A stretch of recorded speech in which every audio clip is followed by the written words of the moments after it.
যুদ্ধের সংজ্ঞাকে পাল্টে দিয়েছে চীন। বিশ্ব সামরিক ইতিহাসে এক নতুন অধ্যায়ের পূর্বাভাস দিচ্ছে চীনের সাম্প্রতিক সামরিক উদ্ভাবন।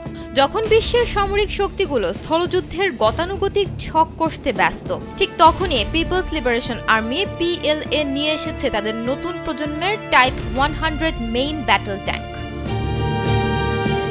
এই ট্যাঙ্কটি কেবলমাত্র একটি লৌহ বর্ম দিয়ে সাজানো রণযান নয়, বরং একটি সামরিক কৌশল। এটি স্থলযুদ্ধের দর্শন এবং বিশ্ব সামরিক ভারসাম্যের সংজ্ঞাকেই আমূল পরিবর্তন করার ক্ষমতা রাখে। নিন মজাদার গোলমার্ক পপ, কুড়মুড়ে বাইটে ফুরফুরে লাইফ।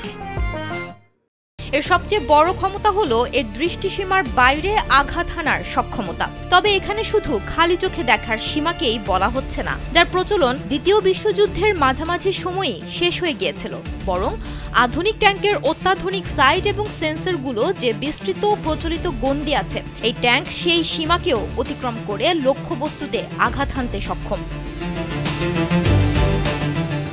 PLA ডেইলির রিপোর্ট অনুযায়ী এই অত্যাধুনিক ট্যাঙ্ক PLA কে নিকটবর্তী সংঘাত থেকে দীর্ঘ পাল্লার যুদ্ধ সবকিছুতেই সক্ষম করে তুলেছে।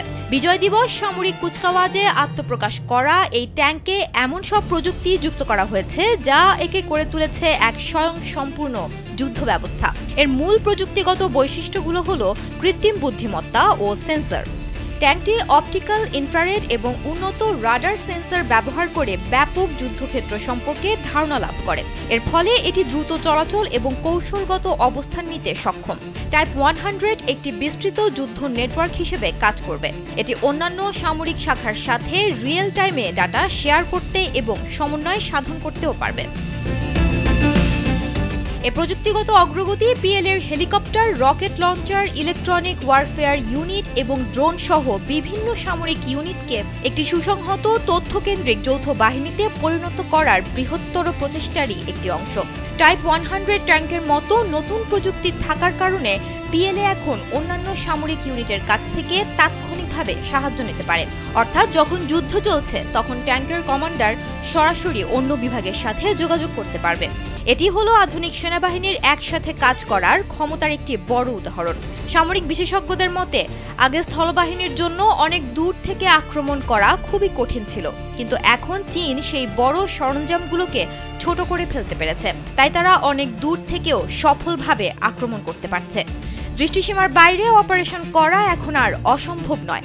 চীনের এই অগ্রগতি এটিকে সত্যিকারের দূরপাল্লার স্থলযুদ্ধে সক্ষম হাতে গোনা কয়েকটি দেশের মধ্যে স্থান করে দিয়েছে।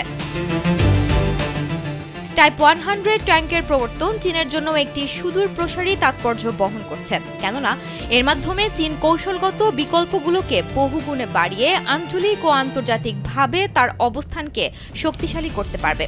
বিশেষজ্ঞদের মতে এর ফলে অন্যান্য দেশগুলো এখন তাদের নিজেদের সামরিক পরিকল্পনা নতুন করে খতিয়ে দেখবে। বিশ্বের গুরুত্বপূর্ণ অঞ্চলগুলোতে সামরিক শক্তির ভারসাম্যেও পরিবর্তন আসবে। মোট কথা, টাইপ 100 ট্যাঙ্ক এটাই প্রমাণ করে যে ভবিষ্যতে সামরিক যুদ্ধে প্রযুক্তির উন্নতি মূল ভূমিকা পালন করবে। সুমনা মোস্তফা, কালবেলা।